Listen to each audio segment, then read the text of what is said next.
Hey, this is English Explained, and today we're tackling a super common and somewhat surprising idiom, break a leg.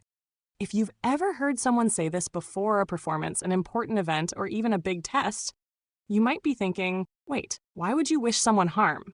But actually, break a leg is a wonderfully encouraging way to say good luck.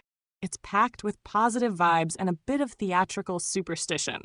Let's break it down with some examples so you can start using it like a native speaker. It's opening night for the play. Go out there and break a leg. Good luck with your performance. Your stand-up comedy debut is tonight? Break a leg. Wishing you great success. You've got your final exam this morning. Break a leg. Do your best. I hope it goes well. Big job interview today, huh? Break a leg. I hope you ace it.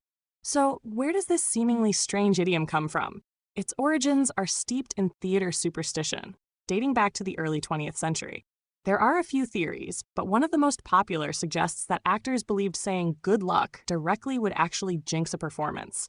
Instead, they'd wish for the opposite, something bad, to trick evil spirits or bad luck. Another theory relates to the stage curtains, specifically the legs, which are the side curtains. Breaking a leg could refer to actors bending or bowing so many times after an excellent performance that they literally broke a leg on stage. Regardless of the exact origin, the intent is always to wish someone success and good fortune.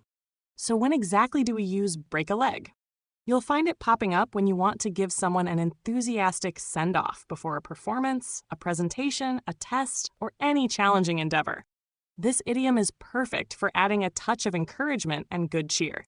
It's a fantastic way to show support and confidence in someone. While it's generally understood and widely used, remember it's an informal expression, best suited for casual chats rather than highly formal settings.